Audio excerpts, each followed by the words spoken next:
제가 일주일 동안 잘 사셨습니까? 네.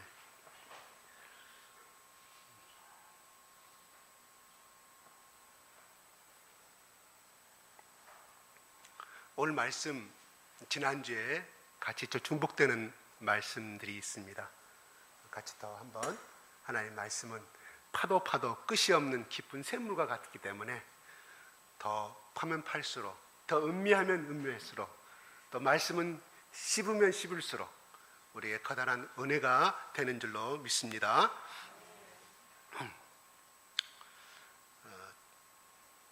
우리가 세상을 살아가다 보면 예수를 믿는 사람이나 예수를 믿지 않는 사람이나 똑같은 환난과 시련을 만나게 되는 것을 우리는 주위에서 많이 봅니다.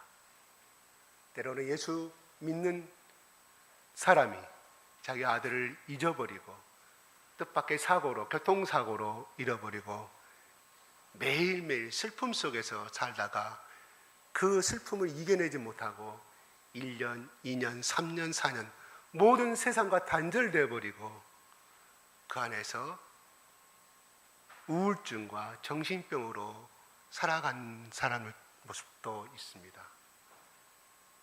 또한 예수를 모르는 사람 중에서도 또 이렇게 사는 사람도 있고요. 또 예수를 모르는 사람 중에서도 이런 사고를 당했지만 훌훌 털어버리고 보다 더 나은 긍정적이고 보다 더 나은 삶으로 또 스스로 의지에 따라서 살아가는 모습도 바라보게 됩니다. 오늘의 이 마르다의 가정에 절대로 잊어나서는 안 될 사항이 우리 지난주에 말씀을 통해서 배웠고 또 오늘의 말씀에서도 연이어서 이어지고 있다는 사실입니다. 그러므로 나사로가 마르다 마리아가 나사로를 초빙한 것은, 예수님을 초빙한 것은 바로 예수님이 오시면 나을 수 있다는 믿음이 있었기 때문에 예수님이 바쁘신 줄 알지만 약 40km 정도 떨어졌다고 그럽니다. 사막의 길을 약 40km 떨어진 곳이라면 한 이틀 반 정도는 걸어가야 될 그러한 거리라고 합니다. 그래서 사람을 보내서 예수님을 초빙하고 이 믿음을 있었기에 예수님한테 이렇게 나사로를 병들었다고 이렇게 말해주는 그 속에는 바로 오셔서 우리 오라버니를 낫게 해달라는 간절한 기도의 요청입니다. 그렇게 요청했다는 것은 마르다와 마리아의 믿음 속에, 마음 속에 예수님이 오시면은 내 오빠의 이 병이 곧장 나을 것이라는 강력한 믿음이 있었기 때문에 그렇게 사람을 보내서 요청한 것입니다. 때로는 우리가 하나님 앞에 기도하라고, 기도하면 하나님께 다 들어주신다고 말씀하셨고 예수님 살아생전에 그렇게 말했는데, 그리고 내가 아무리 잘못해서, 아무리 주님 앞에 생각해도 내가 하나님 앞에 크다란 잘못이 없는데 왜 나에게 이러한 시련과 고통이 찾아오게 되는 것인가? 기도하고 기도해도 이루어지지 아니할 때 우리는 여러 가지로 고민을 하게 됩니다. 나는 죄를 열심히 생겼고 나는 또 교회 나가서 열심히 봉사했는데 왜 나에게 이런 문제가 생기는가? 깊은 고민과 혼돈 속에, 혼란 속에 빠질 때가 있다는 사실입니다.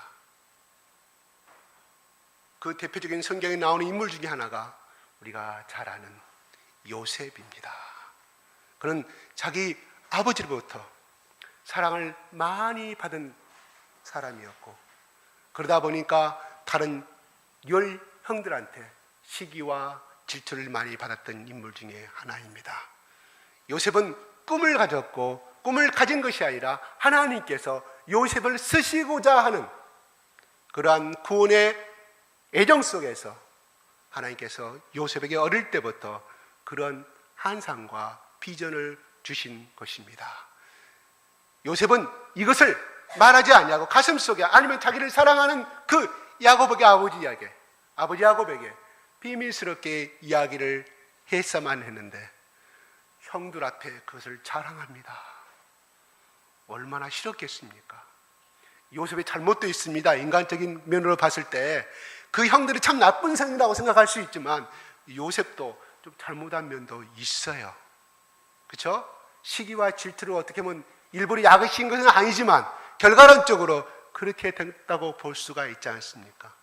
그렇지 않아도 야곱에게, 자기 아버지 야곱에게 사랑과 특례를 받는 사람인데 와서 막 자랑하고 형들이 다 나 앞에 고개 숙이더이다, 뱃단들이 이렇게 말하니 얼마나 좋겠습니까?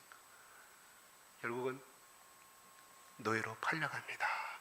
그는 하나님을 사랑했기 때문에 보디바를 집에서도 노예로 살면서도 정직하게 종으로 노예로서의 그 삶을 다 살았을 때 그 주인이 요셉에게 총무를 맡기고 집안의 모든 살림과 모든 재정을 다 맡기는 위치에 올라가지 않습니까? 그는 하나님을 정직하게 했습니다. 거짓말하지도 않았습니다. 그 주인의 재물을 탐하지도 않았습니다.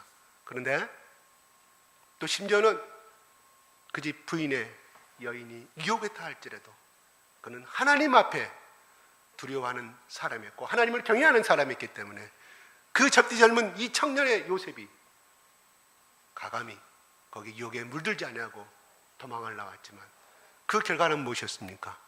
감옥에 들어가서 억울한 감옥살이를 해야 되는 그런 처지에 빠지게 된 것을 우리는 압니다. 아마 그는 몇 년을 살아야 될지 아니면 또 주인이 마음이 바뀌면 자기를 죽일지도 모르는 두려움 속에서도 내가 왜 이러한 꼴을 당해야 되는가? 내가 믿었던 우리 아버지 하나님, 우리 아버지 야곱이 소개했던 그 하나님, 그 약속의 하나님이 나와 함께 하시지 않는 것이 아닌가? 나는 왜 이렇게 형들한테 팔려서 그것도 억울한데 이러한 또 감옥살이 해야 되는가? 그런 원망도 있었을 것이라는 사실입니다.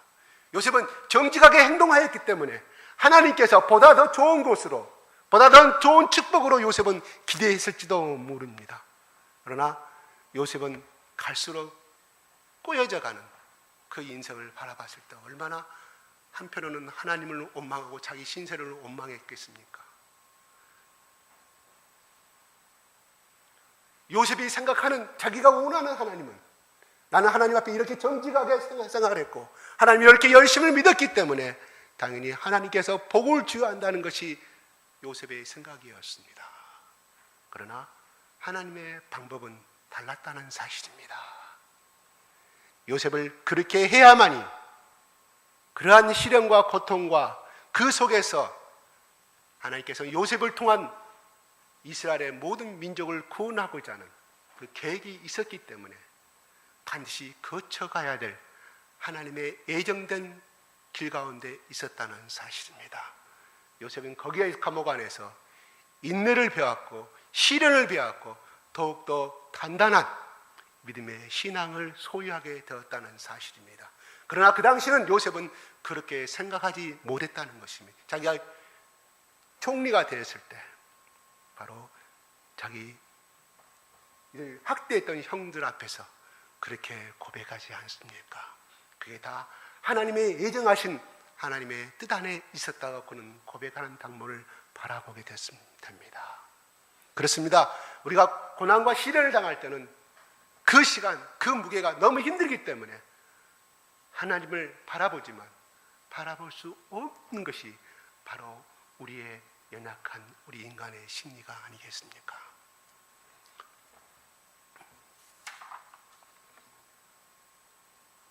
다만 중요한 것은 요셉은 그 하나님을 바라볼 수 없고 신뢰할 수 없는 가운데도 원망하지 않고 끝까지 신뢰했다는 사실입니다.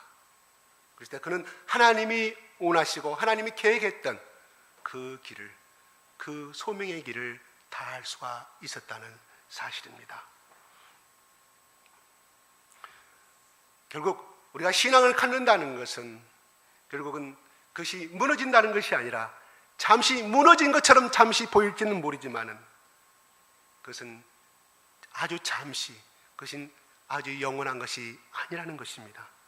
하나님 반드시 우리의 기도에 응답해 주시고 그 결과를 의심치 아니하고 하나님을 의심치 아니하고 끝까지 신뢰할 수 있는 믿음이라고 하면 하나님께서는 그 사람에게 최상급의 믿음이라고 인정해 주실 것입니다. 그러한 믿음은 세상을 변화시킬 수가 있다는 사실입니다. 요셉은 바로 그런 최상급의 믿음을 가졌기 때문에 하나님이 그 창대한 구원의 역사 가운데서 그 일부분의 기약에 쓰임 받을 수가 있다는 사실이었습니다. 우리가 오늘 본문에서도 그러한 믿음의 사람들을 바라볼 수 있습니다. 5절에 이렇게 말합니다. 예수께서 본래 마르다와 그 동생과 나사로를 사랑하시더니, 바로 지난주에 말씀했던 것처럼 예수님과 나사로의 가정은 아주 개인적으로 친근하고 신뢰의 관계가 있었던 그런 관계임을 알 수가 있습니다. 예수께서 모든 가정들을 사랑했지만 특별하게 나사로의 가정과 개인적으로 친분이 있었다고, 관계가 있었다고 우리는 유추해 볼 수가 있다는 것입니다. 나사로를 사랑하셨다면 그가 병들어 죽게 되었을 때 예수님께서 고쳐주는 것이 바로 그들이 바라는 사랑의 방법이었습니다. 누가요? 마르다가 마리아와 나사로가 바라는 사랑의 방법은 예수님께서 빨리 오셔서 고쳐주는 것이 그들이 요구하는 사랑의 방법이었습니다. 그런데 6절에 보면 예수께서 병들었다 하면 되죠. 그 계시던 곳에 이틀을 더 유하게 되게 됨을 바라봅니다. 그들이 바라는 방법이 아니었습니다. 빨리 가서 살려줘야지. 예수님이 지금까지 살려준 역사는 어떤 것이었습니까? 38년 전 소경, 중풍병자, 바로 그들이 원하는 그 즉시 그 자리에서 살려주었습니다. 그랬더니 예수님이 왜 나사로에게, 정말 특별히 사랑하신 나사로에게는 그렇게 행하셨을까요? 하는 것을 우리는 다시 한번 하나님의 측편에서, 예수님 편에서 한번 다시 한번 생각해 볼 필요가 있다는 사실입니다. 과연 이것이 예수님의 사랑이며 우리를 돌보시는 방법일까요? 우리가 의문을 가져봅니다. 예수님께서 생각하시는 시간과 마리아와 마르다가 또 나사로가 생각하는 시간은 달랐다는 사실입니다. 우리는 지금 당장 이 시간에 주님께서 오셨으면 하는 것이, 우리가 문제가 생길 때마다 우리의 의식 가운데, 무의식 가운데 그러한 기대감을 가지고 기도하는 것이 우리의 사실이지 않습니까? 그리고 기도도 바로 즉시 응답받았으면 하는 것이 우리의 기대하는 방법입니다. 그래서 어젯밤에 이런 문제가 있었고 일주일 전부터 이런 문제가 있었는데 어젯밤에 뜬 눈으로 기도했더니 아침에 그 문제가 해결하였다고, 그래서 하나님께 나를 사랑하신다고 그러한 은혜의 간증들을 참으로 많이 듣습니다. 네, 그것도 하나님께서 들어주시는 하나님 때 하나님의 방법인 줄로 압니다. 왜 그 사람이 그런 간증을 하였을까요? 바로 내가 원하는 때, 내가 원하는 시간에 응답이 되었기 때문이라는 사실입니다. 시간에는 제가 저번에 카이로스라는 말을 하면서 두 가지를 말했던 기억이 납니다. 항상 우리는 하나님의 것과 인간의 것 두 가지가 있다는 사실입니다. 우리의 시속 100km 가면 1시간에 100km 가는 것은 속도를 나타내지 않습니까? 그러나 아인슈타인의 상대성 이론에서는 빛의 속도로 30만 킬로, 1초에 30만 킬로를 가게 될 경우에 우주에서의 하루는 우리 지구의 1년이 지나간다는 것이 아인슈타인의 상대성 이론 중에 들어가는 하나이지 않습니까? 마찬가지로 우주의 시간과 우리 인간의 시간이 다르듯이 하나님의 시간과 우리 인간의 시간과 하나님의 생각과 우리 생각은 절대 다르다는 사실입니다. 내가 지금 급하니까 하나님께 지금 오셔서 이런 방법으로 응답해 달라고 요청을 우리는 많이 합니다. 그런데 그때 그 시간들이 같이 일치했을 경우는 문제가 되지 않지만, 그러나 내가 원하는 시간은 바로 일주일에 이 문제가 해결되지 않으면 큰 문제가 발생되지만 하나님의 방법은 그렇게 또 해결되지 아니한 것을 우리는 종종 바라보게 됩니다. 하나님의 시간, 하나님 방법은 우리의 생각과 우리의 방법이가 다르다는 것입니다. 요한복음 2장에 예수님의 어머니가 말합니다. 가나안 혼인자에서 포도주가 떨어졌다고 말했을 때 예수님께서 뭐라고 답변하십니까? 마리아가 원하는 것은 바로 이 포도주가 항아리에 떨어졌기 때문에 기적을 베푸는 자기의 아들 예수 그리스도가 이 항아리의 포도주를 가득 채워주는 것이 바로 그 자리에 그 즉시에 기적을 바라는 것이 마리아의 응답이었습니다. 그러나 예수님이 말합니까? 아직 나의 때가 이르지 아니었다고 예수님이 분명히 말씀한 것을 우리는 지난 예전의 설교 시간에 우리는 들었습니다. 그렇습니다. 인간의 때와 하나님의 때와 예수님 때는 분명히 다르다는 것입니다. 하나님께 당신의 때에 움직이십니다. 그분은 중요한 것은 그분은 늦게 오시는 법도 없고 일찍 오시는 법도 없다는 사실입니다. 언제나 정확한 때, 그분이 계획하신 때 오신다는 사실입니다. 지금 우리가 기도 응답이 이루어지지 않는 이유는 아직도 하나님과 해결해야 할 문제가 남아있다는 증거입니다. 그 문제를 덮어두고 하나님께서 역사하지 않으신다는 사실입니다. 반드시 거쳐가야 할 그 사람이 하루 이틀 1년을 기도해야 하고 2년을 기도해야 할 필요가 있기 때문에 하나님께서는 기다리신다는 사실입니다. 하나님의 계획인 1년에 응답해 주는 것이 사실이었지만, 그러나 그 사람이 하루 만에 그것이 이루어진다고 하면 그는 온전한 축복이 아니라는 사실입니다. 제가 경험한 바로는 암에 걸리고 유암에 걸리고 했던 20살 먹은 기독교 병원에서 배를 갈라보니 이미 유암 3기가 되었다고, 앞으로 3개월 후에 당신 딸이 죽을 것이니까 맛있는 거 주라고. 그래서 의사가 기독병원에서 손을 대지 못하고 다시 꼬맨 상태에서 딸을 데리고 옵니다. 저는 그때 그 장면을 그 자리에서 보고 있었습니다. 그 딸과 그 어머니의 그 모습을. 딸은 다 죽어가는 모습이었고 고개를 들지도 못하는 그런 연약한 모습이었습니다. 왜냐하면 제대로 먹지 못하기 때문에. 그 어머니가 이야기합니다. 살려달라고 말합니다. 결국은 3일 후에 그 기적이 일어나는 것을 저는 보았습니다. 6개월 후에 그 사람을 다시 만났습니다. 아주 건강한 모습으로 만난 것을 바라보게 됩니다. 이것은 그들이 원하는 때에 이루어졌는지, 아니면 그분의 인생들이 너무 가난하고 아직 20살 처녀가 하나님께서 받은 소명이 아직도 많이 있었기 때문에 하나님께서 살려주셨겠지만, 아마 어머니의 믿음보다는 딸을 긍휼히 여기시고 하나님께서 살려주신 것을 저는 믿습니다. 그 어머니에게는 이 애원 받으신 분이 호되게 연한을 칩니다. 너가 예수를 열심히 믿고 사랑하더니 이제는 길라도 나가지 않고 나의 믿음을 버렸구나 하고 호되게 예언을 하십니다. 그 아주머니, 이 처녀의 어머니 꼼짝도 못하고 사실이기 때문에 자기를 처음 만난 사람 앞에서 그렇게 자기를 처음 보는 사람이 그렇게 말하니 꼼짝없이 머리를 쪼아리고 회개하는 모습을 저는 보았습니다. 너희 딸이 이렇게 된 것은 너를 살리기 위해서, 너를 다시금 구원하기 위해서, 너를 다시금 불러들이기 위해서 너희 딸에게 사랑의 매를 댔다고 그분은 그렇게 해석하시더라고요. 이게 성경적으로 맞는지 안 맞는지는 모르겠습니다. 중요한 것은 3일 후에 그 기적이 일어난 것을 저는 보았고, 그 처녀가 저에게 3일 후에 내가 나았다고 고백을 하는 것을, 상세하게 어떻게 나았는가를 저한테 설명한 것을 저는 지금도 오래전의 일이지만 기억을 하고 있습니다. 그분은 그렇게 해야만이 하나님을 끝까지 믿고 사랑할 수 있었기 때문에 그분에게 빨리 기적을 베풀었다고 저는 생각을 합니다.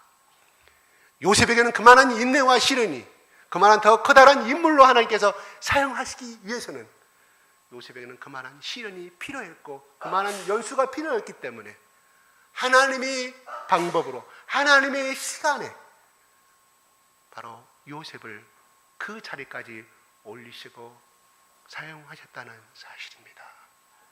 그래서 신앙이 좋으면 좋을수록 병을 고침받는 시간이 늦어지더라고요. 제가 체험한 겁니다.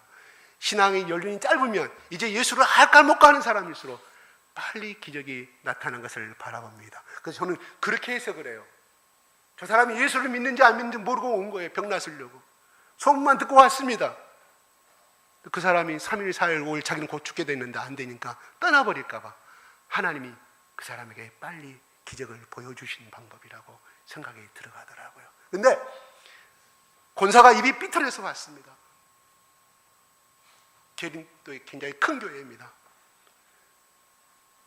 근데 그분은 신기하게도 그 교회 사람들을 험담하면 입이 돌아가는 병이 있어요.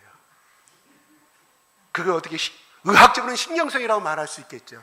그러나 우리 기독교의 신앙의 입장에서는 그 사람은 그렇게 하지 않으면 남을 험담하는 것을 못 고치기 때문에 하나님께 주시는 사랑의 징계라고 보릅니다. 그래서 제가 물어봤습니다. 다른 분에게. 저분은 1년에 꼭 3번 정도는 옵니다. 왜 그랬을까요? 바로 이게 안 고쳐지니까. 제가 직접 보고 들은 것입니다. 그래서 제가 권사님한테 물어봤습니다. 권사님 그 이야기를 듣고 모른 척하니 물어봤습니다. 제가 이게 참 안 고쳐집니다. 하나님께서 나에게 그때마다 사랑의 징계를 줘서 제가 와서 눈물로 금식기도 회개하면 3일째가 되면 꼭 하나님께서 해결해 주신다고. 이놈의 입이 방정이라고. 제 인격이 안 고쳐집니다. 이런 고백을 제가 들어진 적이 있습니다. 자, 말이 다른 데로 올라갔습니다. 자, 우리는 하나님의 방법과 때를 하나님 편에서 기억해야 한다는 것을 우리는 신앙생활이 중요합니다. 하나님은 왜 우리가 생각할 때 오시지 않는 것일까요? 그것은 기다림이라는, 인내라는 것을 우리에게 주기 위함입니다. 가르쳐 주기 위함입니다. 기다림을 다른 말로 하면 우리는 인내라고 말합니다. 믿음은 곧 기다림입니다. 기다릴 줄 모르는 사람은 그 사람은 곧 믿음이 없다는 뜻입니다. 기다림을 통과하지 않는 믿음은 가짜라는 사실입니다. 하나님은 우리에게, 나에게 기다리기를 원하십니다. 왜? 더 큰 믿음으로, 더 큰 그릇으로 사용하기 위해서 한다는 사실입니다. 고린도서 13장 사랑은 오래 참는다고 하였습니다. 상대방을 향해서 참지 못하는데 무슨 사랑입니까? 그건 감정일 뿐입니다. 그렇지 못한 사람에게, 그런 사람에게 사랑한다고 말한 사람이 참지 못하고 자주 화를 낸다는 그것은 사랑이란 진정한 의미를 모르고 있다는 사실입니다. 사랑은 기다림입니다. 진짜 상대를 사랑한다는 것은 기다려주는 것을 의미한다는 사실입니다. 믿음도 사랑도 기다림입니다. 정말 사랑한다면 기다릴 줄 알아야 한다는 것입니다. 가장 위대한 믿음의 소유자는 바로 기다릴 줄 아는 사람이라는 것입니다. 부모는 자식이 마음에 들지 않지만 기다려줍니다. 울어도 기다려줍니다. 정말 그런 자식을 향해서 뭐라고 합니까? 너도 시집가서 똑같은 딸을 낳아보라고 말합니다. 너도 장가가서 똑같은 아들을 낳아보라고 말합니다. 오직 부모가 참다 안 되면 그런 말을 하겠습니까? 우리 그런 말 많이 듣고 자랐죠. 근데 중요한 것은 내가 부모가 내 자식한테 그렇게 말을 하고 있다는 사실입니다. 근데 중요한 것은 그렇게 말을 했다 할지라도 기다려줍니다. 또 사랑을 품어줍니다. 또 어찌하든지 자식의 마음을 풀어주려고 합니다. 왜 그럽니까? 기다려줍니다. 왜 그랬을까요? 사랑하기 때문입니다. 시련과 고통이란 곧 기다림을 가리킨다는 사실입니다. 하나님께서 몇천 년 동안 우리 인간을 만나기 위해서 기다렸습니까? 예수님을 이 땅에 보내시기 위해서 얼마나 하나님께서 수많은 수천 년을 기다렸습니까? 예수님께서 우리를 만나시려고 2000년을 기다렸다는 사실입니다. 믿습니까? 기다림은 믿음의 결과입니다. 끝까지 의심 않고 기다리는 것, 우리가 매일매일 살아가는 데 중요한 신앙의 자세라고 생각합니다. 예수님께서 십자가에 돌아가셨을 때 얼마나 고독하고 외로웠겠습니까? 모든 사람들이 십자가에 매달린 것도 너무 아파 힘들어 죽겠는데 예수 그리스도를 향하여서 모든 사람들이 침뱉음을 당하고 손가락질하는, 욕하는 그들의 모습 속에서 예수님은 얼마나 애롭고 괴로웠겠습니까? 하나님께서 시켜서 한 일인데 해가 비슬리고 지진이 일어나면서 하나님이여 아버지 어찌하여 나를 버리시나이까 하는 그 고통의 마디가 우리는 예수님의 모든 마음의 심리를 함축하고 있다고 생각이 들어갑니다. 예수님 십자가에서 어떻게 보면 또 내려오려고 생각하는지도 모르겠습니다. 왜냐하면 바로 그 전날 저녁에 그렇게 예수님이 인상을 입으신 분이기 때문에, 그 고통이 얼마나 심한지를 알았기 때문에 할 수만 있거든 이것을 옮겨달라고 했겠습니까? 어떻게 하나님의 아들이 예수 그리스도라 하지만 십자가에서 그렇게 수많은 기도를 했지만 십자가에서 매달려 있을 때 얼마나 예수님인들 거기 십자가에서 내려오고 싶은 마음이 없었겠습니까? 예수님이 바로 우리 인성을 입었다는 사실이에요. 바로 예수님이 목마르기 때문에 내가 목마르다고 예수님이 십자가에서 외치고 있지 않습니까? 우리 인간과 똑같은 모습을 가진 예수님이었다는 사실이에요. 다만 그분에겐 죄가 없었다는 사실이 우리하고 다르다는 것입니다. 그들 말합니다. 예수님은 하나님의 아들이고 신의 아들이었고 곧 하나님 본체였기 때문에 십자가에서도 그렇게 아프지 않았을 것이다. 하나님의 아들이 능히 그거를 견디셨을 것이라고 말합니다. 그런 우리 인간의 생각이고 마귀의 음성인 줄로 합니다. 바로 이것이 십자가입니다. 예수님은 바로 마르다와 그 가정에 참된 사랑과 구원과 기쁨을 주기 위해서 예수님은 그렇게 계획을 하셨습니다. 하나님께서 우리에게 주시는 기쁨은 비상적이고 잠깐적인 기쁨이 아니고 일사등시프처럼 그냥 잠깐 배부르고 기쁜 것이 아니라 순간적인 것이 아니라 완전한 기쁨을 요구했습니다. 하나님께서 우리에게 주시는 구원은 이 땅에서 일시적인 것이 아니라 천국까지 가서도 누릴 수 있는 이 영원한 기쁨과 영원한 사랑과 영원한 구원을 주시기를 우리에게 원하신다는 사실입니다. 예수께서 나사로가 죽기까지 기다리셨다는 사실입니다. 참으로 예수님은 잔인하신 분이십니다. 어떻게 생각하냐? 왜 그렇게 했을까요? 하나님께서 병든 나사로를 살리려고 하시는 게 아니라 죽은 나사로를 부활시키려고 하는 것이 예수님의 예정된 계획이었다는 사실입니다. 그렇지만 나사로가 병든 것은 그러면 예수께서 나사로가 일부러 병들도록 그렇게 하셨다는 대목은 없습니다. 어떤 바이러스 때문에 무슨 병 때문에 나사로가 죽게 되었는지는 모르지만 그것은 병이 든 것은 예수님이 원하시는 예수님이 계획하시고 예수님께 일부러 그에게 병을 준 것이 아니라는 사실입니다. 다만 중요한 것은 예수님의 그 병을 통해서 나사로의 그 죽음을 통하여서 예수님은 바로 그 가정에 부활의 신앙을 심어주고 또한 구원의 기쁨을 주고자 하는 목적이 있었을 뿐만 아니라 그 사실을 주목하고 그 광경을 현장 속에 있었던 모든 사람들로 하여금 그것을 믿게끔 하기 위한 예수님의 또 다른 방법이었다는 사실입니다. 7절에 예수님 말합니다. 제자들에게 이르시되 위도로 다시 가자고 말합니다. 제자들은 예수님의 뜻을 아직 파악하지 못하고 있습니다. 8절에 말합니다. 제자들이 아니 예수님 방금도 유대인들이 당신을 돌로 치려 죽이려고 했는데 그 자리를 또 가시려고 합니까? 9절과 10절은 이렇게 말합니다. 읽어볼까요? 시작.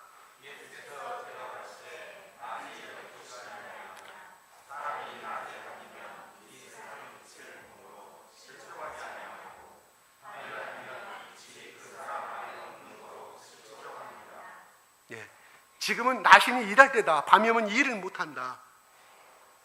아직 예수님께서 곧 십자가에 죽어야 할 그때 바로 예수님은 그 상황을 이렇게 표현해주고 있다는 사실입니다. 우리는 흔히들 고민이 있으면 잠 못 이루는 시간들이 많이 있습니다. 그래서 고민하고 방황하다가 많은 시간을 잠 못 자는 밤으로 많이 보내게 됨을 바라보게 됩니다. 언젠간 우리도 그렇게 고민하다가 매일매일 하루를 늙어가게 됩니다. 죽게 됩니다. 우린 그때는 일하고 싶어도 할 수가 없습니다. 중요한 것은 예수님 말합니다. 지금 이때 일하라. 지금 나시고 해가 떴으니 일할 때라고 말하고 있습니다. 이 시간에 우리에게 또 말씀하시기를 더 이상 고민하고 방황하지 말고 바로 힘이 있을 때 내가 걸음걸이를 걸을 수 있는 이 시간에 그때 늦지 않으니 바로 하나님의 영광을 위해서 우리에게 일하라고 말씀해 주고 있습니다. 자, 11절에 이렇게 말합니다. 우리 친구 나사로가 잠들었도다. 그러나 내가 깨우러 가나라고 말합니다. 여기서 우리는 뭐라고 생각해 볼 수 있습니까? 예수님이 결코 나사로를 잊지 않으셨음을 바라보게 됩니다. 예수님께서 이틀도 유하시고 유달에 가셨으나 나사로를 포기하신 것처럼 보입니다. 바로 우리는 여기서 하나 알 수 있는 것은 하나님께서는 절대로 우리를 잊지 아니하신다는 사실입니다. 세상에서 속한 곳은, 세상에 속한 직장은, 그 사장은 나를 필요로 할 때는 사용하고 부르지만 내가 더 이상 필요가 없을 때는 가감히 버리는 것이 우리 인간의 세상입니다. 가감히 퇴사하라고 말한 것이 우리 인간 세상입니다. 부를 때는 감언이설로 이렇게 해주겠다고 하지만 필요가 없을 때는 가감히 버림을 당하고 버리짐을 당하는 것이 우리 인간 세상 아니겠습니까? 그러나 우리 예수님은 내가 쓸모가 있든 쓸모가 있지 않든 떠나서 내가 잘나진 내가 못 배웠던 그걸 떠나자 우리를 절대 잊으시 아니하신다는 사실입니다. 이게 인간의 대장과 우리 예수님과는 전혀 다른 방법이라는 것입니다. 하나님께서는 우리의 기도를 절대로 버리시 아니하신다는 것입니다. 다만 단지 응답의 시간이 우리와 맞지 않을 뿐입니다.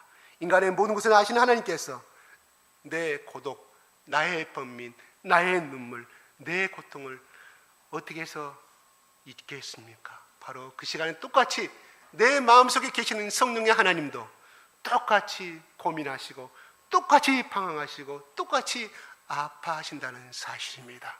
다만 우리는 그것을 보지 못하고 느끼지 못하기 때문에 바로 이 고민과 이 고통은 이 세상에 나 혼자만이 느끼는 것이고 나 혼자만이 이 고통을 가장 크게 느끼는 것이라고, 왜 나는 다른 사람은 안 그러는데 나만 이 세상에서 이 지구의 짐을 진 것처럼 혼자 고민하고 방황하게 되는 것을 우리는 많이 체험하게 되지 않습니까? 그때 우리의 고통과 우리의 마음을 이해하시는 성령의 하나님을 붙드십시오. 요셉이 그 고통 가운데서도 그 신실하신 하나님, 그 비전을 주신 하나님, 나의 꿈을 주신 그 하나님, 나의 아버지 야곱이 믿었던 그 하나님이 나를 가장 좋은 곳으로 인도하실 것이라는 그 신실한 그 약속의 말씀을 믿었기 때문에 하나님이 원하시는 그 길을 요셉은 갈 수 있었다는 사실입니다. 여기서 예수님은 말합니다. 나사로가 이렇게 친구라고 말합니다. 예수님께서는 나를 얼마나 귀하게 생각하시고 높이 생각하는지 모르겠습니다. 나사로가 친구라고 해당이 되겠습니까?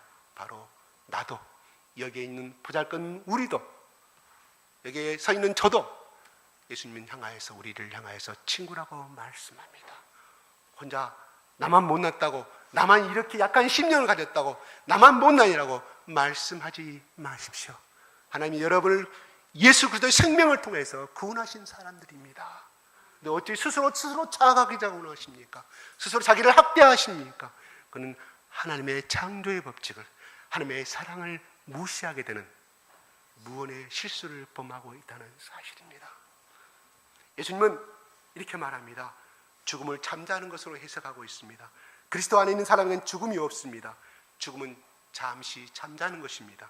잠이 들었다는 것은 다시 깨어날 수 있다는 의미를 가지고 있지 않습니까?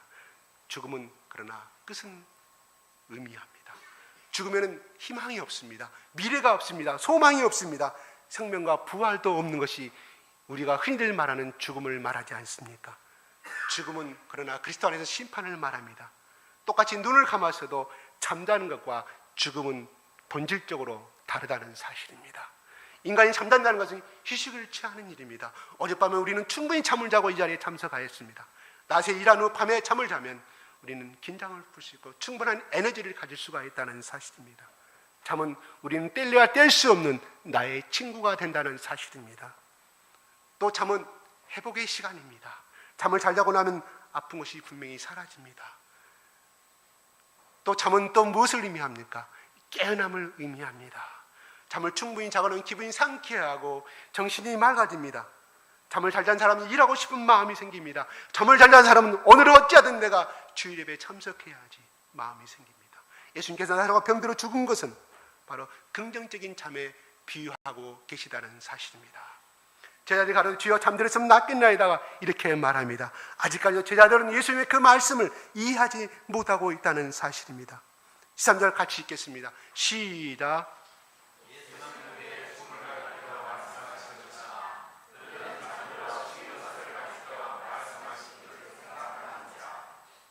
밝히 이르시되 나사로가 죽었느니라 말합니다. 그들은 잠을 자는 것으로 했지만 예수님 다시 한번 그들에게 확인시켜 줍니다. 잠자는 것이 아니라 나사로가 분명히 죽었다고 말합니다. 예수께서 사실 나사로가 죽었다고 말씀하고 있습니다. 예수께서는 그동안 병든 사람을 고쳐주셨지만 나사로의 경우는 죽음에서 살리시게 된다는 사실입니다. 그러면서 15절 말씀합니다. 내가 거기 있지 아니한 것을 너희를 위하여 기뻐하노니 이는 너희로 믿게 하려 함이라 말합니다. 왜 내가 거기에 가지 않은지, 왜 하나님께서 우리의 기도에 즉각 응답하신지 아닌지 알겠느냐는 의미를 우리에게 던져주고 있습니다. 하나님께서 시간을 계산하시고 하나님의 축복은 특산품이라는 것입니다. 하나님의 시간의 때에 주시는 것은 바로 하나님께 주시는 최고의 축복이라는 사실입니다. 예수님께서 말합니다. 그러나 그에게로 가자고 말씀합니다. 이제 나사로에게 갈 시간이 되었다는 것입니다. 예수님의 몸은 죽은 나사로를 향하여 움직이고 있습니다. 하나님은 시간을 세고 계신다는 사실입니다. 하나님의 시간은 멈추기 아니라 계속 흐르며 계산되고 있다는 사실입니다. 사람이 끝냈다고 하나님께서 끝내는 것은 절대 아니라는 사실입니다. 보십시오. 죽은 지 나흘이 됐다고 말씀합니다. 누가 그랬습니까? 무덤 앞에서 예수님이 말하다가 죽은 지 나흘이 됐다고 말합니다. 이제 와서 다시 살린다는 것은 의미가 없습니다. 의미가 아니라 못 살립니다. 식은 썩은 시체에서 냄새가 날 정도로 됐는데 예수님이 무슨 말씀을 하고 있습니까? 말하다가 돌무덤 앞에서 그렇게 말합니다. 인간의 생각은 끝났습니다. 그 주의 모든 사람들이 나사로는 이미 죽었다고 생각했고 이미 막 죽은 것이 아니라 죽은 지 나흘이 됐고 시체가 부식되었다는 사실은 바로 인간이 말하는 죽음입니다. 그러나 하나님의 시각은 죽지 않았다는 사실입니다. 인간의 시각은 죽었어도 예수님의 시각은 죽지 않았다고 우리에게 말씀하고 있습니다. 예수님은 반드시 생명과 부활로 다시 오십니다. 결국은 나사로를 살리는 장면이 나오지 않습니까?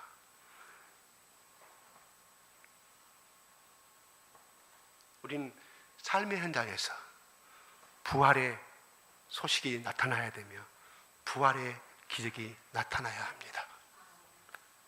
제가 병문안을 갔을 때 그 차에 타신 분 한 분을 빼고 4명은 다 정신을 잃었습니다. 한 분 말이 마지막 굴러 떨어지고 마지막 차가 멈출 때까지 그 모든 것을 다 보고 있었습니다. 참 하나님이 신기하시죠. 4명은 다 어떻게 굴렀는지를 기억도 못하는데 한 분만이 아마 그 한 분을 정신을 잃지 않게 한 것은 하나님이 어떻게 너희들을 생명을 보존하였는지 아마 그 사건의 증인으로 그분에게 그런 정신을 주셨는가는 모르겠습니다. 그분들은 잠시 얼마 동안 정신을 잃었는가는 모르지만 어떻게 보면 죽음을 맛보았다는 것입니다. 그들은 다시 살아났습니다. 부활을 체험했다고 저는 그렇게 생각이 들어요. 그분들은 어떻게 생각하고 있는지 모르지만 저는 바로 그것이 부활의 자그마한 현장이었다는 사실. 자그마한 현장이 아니죠. 만약에 그걸 타고 가다가 5분이 다 교회의 사람들인데 장로고 권사고 다 그런 분들인데 죽었을 때 어떻게 그 동네에 믿지 않는 사람들이 어떻게 말하겠습니까? 하나님이 살아계시다면, 예수님이 살아계시다면 저렇게 죽을 수가 있느냐? 그것도 한두 명이 아니라 5분이나 다 하나님의 덕이 되지 않습니다. 하나님의 계산은 돌아갑니다. 그들을 살려야만이 하나님께 손해보지 아니했기 때문에 그렇습니다. 또 두 번째는 저는 이렇게 생각합니다. 바로 하나님의 때, 하나님의 시간에 그 사건을 이루신 분은 하나님은 아니시지만 하나님이 그 자리에서 그 순간에 인간의 실수를 하나님께서 받으시고 기적을 베풀었다는 사실입니다. 바로 그렇습니다. 우리는 예수 그리스도를 믿는 우리는 죽어도 하나님께 영광이에요. 살아도 하나님께 영광이지만 그분들에게는 아직도 이 땅에, 그 교회에, 그 동네에 아직도 믿어야 할 사람, 또 그분들이 해야 될 소명의 일이 너무나 많이 있었기 때문에 나는 그분들을 살려주지 않느냐 합니다. 그 5분들이 각 동네에 가서 가는 곳마다 이 간증을 하게 될 거 아니겠습니까? 나사로가 살아남으로 말미암아 모든 사람들이 믿게 됐다고 성경은 기록하고 있습니다. 그 5분들이 살아남으로 말미암아 그 기적을 통하여서 많은 분들이, 그 안구한 많은 예수를 거절했던 사람들이 마음이 흔들리고 하나님께로, 그 동네의 교회로 몰려올 것으로 저는 생각이 들어갑니다. 믿습니까? 우리 교회로 몰려오면 여러분 크게 아멘할 건데, 하나님의 구원의 사람은 우리 교회든 큰 교회든 전 교회든 다 예수님의 사랑의 품 안에 돌아오는 사람들이기 때문에 우리 아멘 크게 합시다. 그 동네에 커다란 구원의 복음의 역사가 일어날 것입니다. 네.